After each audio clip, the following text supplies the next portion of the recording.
Olá, pessoal! Hoje nós vamos falar sobre os poríferos. Como vocês podem notar, temos aí o Bob Esponja, que é uma esponja do mar, portanto ele está inserido neste grupo.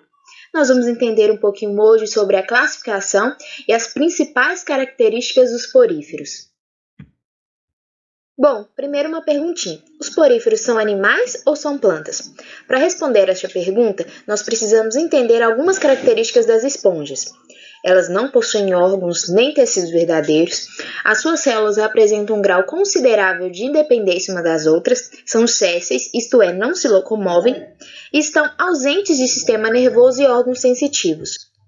Essas características fizeram com que pesquisadores mais antigos, como Aristóteles e Plínio, classificassem os poríferos junto ao grupo de plantas.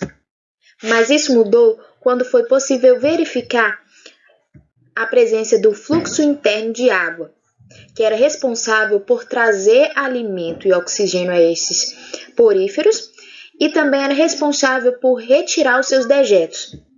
Portanto, respondendo à nossa pergunta, os poríferos são animais. São um dos filos do reino animal. Os poríferos são animais aquáticos extremamente simples, que não apresentam tecidos. Eles têm o seu corpo revestido por poros, a maioria é marinha. Temos alguns tipos presentes em água doce, mas a maioria é marinha. São animais sésseis, não se locomovem. Eles podem estar presentes nesses habitats isolados ou viverem em colônias. São filtradores. Isso porque eles possuem células que captam o alimento. Células que são chamadas de coanócitos. Seu corpo é sustentado por espículas, que é um tipo de proteína chamada espongina. As esponjas são encontradas basicamente sob 3 formas: asconoide, ciconoide e leuconoide. As diferenças entre esses grupos podem ser observadas quando comparamos os sistemas de canais internos. As asconoides basicamente não possuem canais internos e a água passa pelos poros diretamente ao átrio da esponja. As do tipo ciconoide diferenciam-se das asconoides pelo fato de apresentar uma parede bem mais espessa, que permite que ocorra a formação de canais radiais.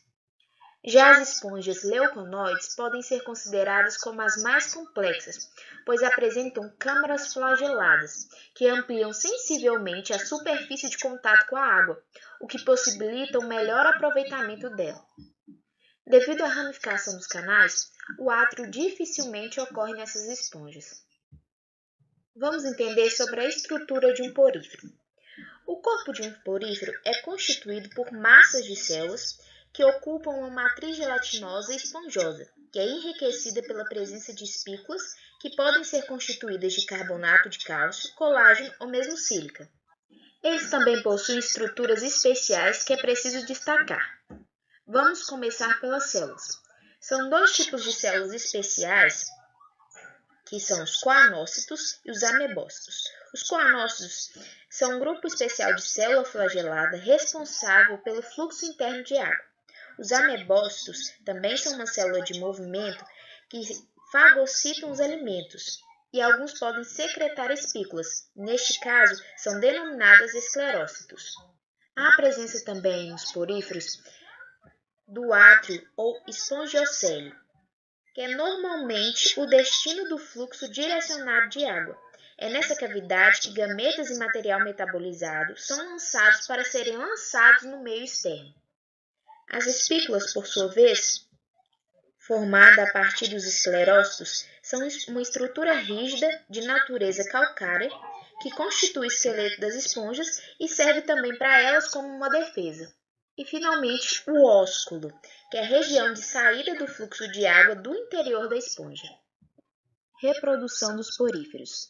Esses animais podem reproduzir-se tanto assexuada como assexuadamente.